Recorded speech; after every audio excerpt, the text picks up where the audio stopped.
Menara Hanoi beserta algoritma searching dan sorting. Berikut susunan anggota kelompok kami. Halo, nama saya Riffi Lorena Marcelo Sembaya dengan NIM 2414011047.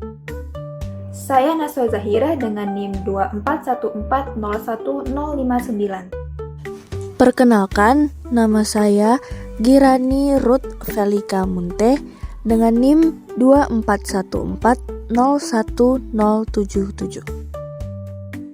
Nama saya Grace Claudia Siretonga dengan NIM 2414011128. Kamu pernah bermain puzzle Menara Hanoi? Ternyata, di balik permainan ini tersimpan konsep algoritma yang powerful loh. Menara Hanoi adalah puzzle matematika di mana kita harus memindahkan tumpukan piring dari tiang A ke C dengan aturan piring kecil tidak boleh di bawah piring besar. Solusinya menggunakan rekursi, di mana masalah besar dipecah menjadi sub-masalah kecil. Ini mirip dengan cara algoritma divide and conquer bekerja. Berikut adalah penyelesaian puzzle Menara Hanoi.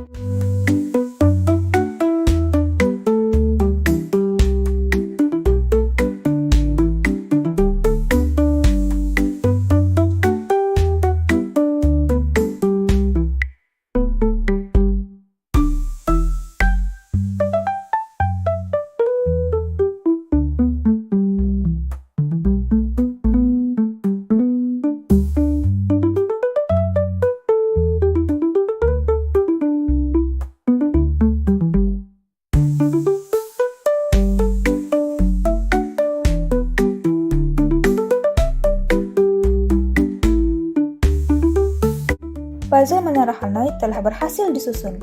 Kalau Hanoi memakai rekursi, bagaimana dengan mencari data?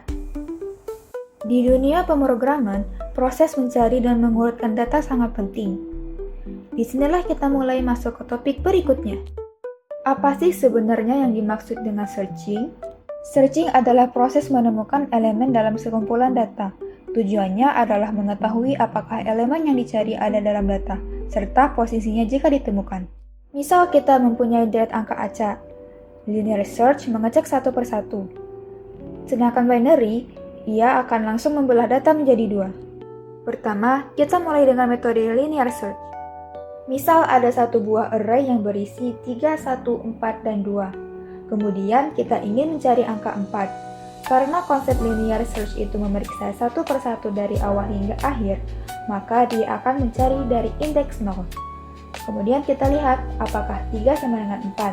Jika tidak, maka akan move ke indeks selanjutnya. Indeks 0 ditambah 1, maka ia akan masuk ke indeks 1. Kemudian kita lihat apakah 1 sama dengan 4. Jika tidak, maka akan move ke indeks selanjutnya. Indeks 1 ditambah 1 sama dengan 2, maka ia akan masuk ke indeks 2.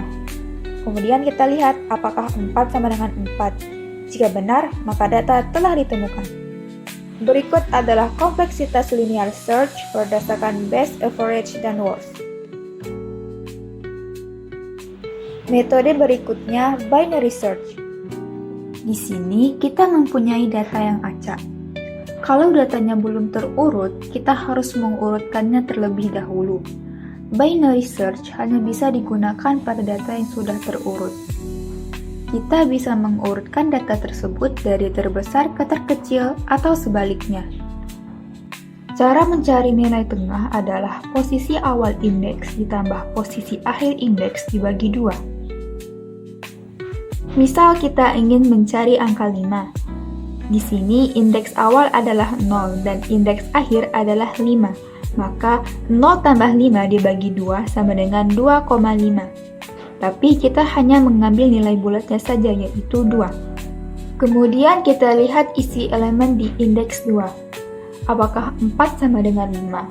Jika tidak, kita bandingkan. Apakah 4 lebih besar atau lebih kecil dari 5? Dan kita dapatkan 4 kurang dari 5.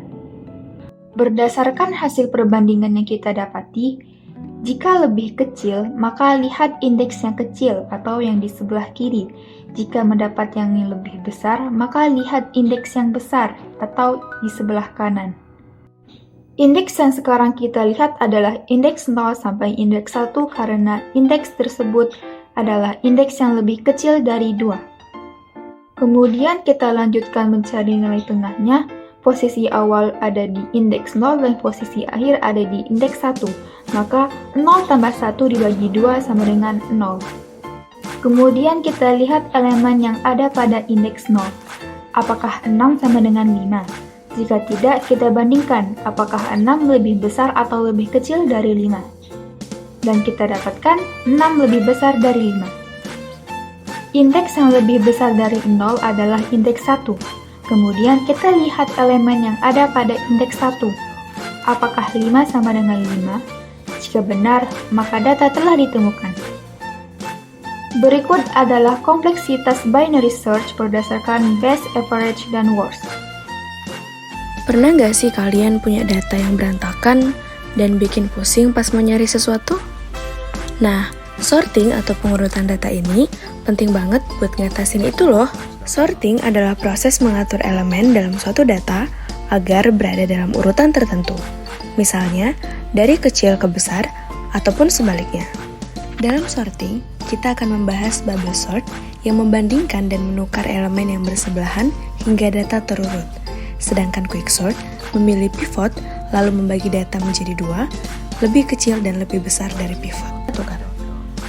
Contohnya gini, kita punya data 3, 1, 4, 2, 6, 5. Kita mulai dari 3 dan 1. Karena 3 lebih besar dari 1, maka posisinya kita tukar. Selanjutnya, kita bandingkan 3 dan 4. Karena urutannya udah benar, posisinya tetap. Nah, 4 dan 2 kelihatannya belum benar nih. Karena 4 lebih besar dari 2, posisinya kita tukar. Sekarang bandingin 4 dan 6. Ini udah terurut, jadi posisinya tetap. Loh, 6 dan 5 ternyata terbalik. Kita tukar ya. Sekarang, angka 6 yang paling besar udah ada di ujung. Iterasi pertama selesai. Susunannya jadi 1, 3, 2, 4, 5, dan 6. Udah mulai rapi nih, tapi belum selesai. Kita lanjut ke iterasi berikutnya. Di iterasi kedua, kita mulai lagi dari depan. 1 dan 3 udah terurut, jadi posisinya tetap. Tapi 3 dan 2 masih salah posisi nih.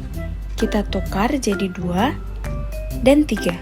Lanjut ke 3 dan 4, karena posisinya sudah terurut, maka posisinya tetap. Begitu juga dengan 4 dan 5.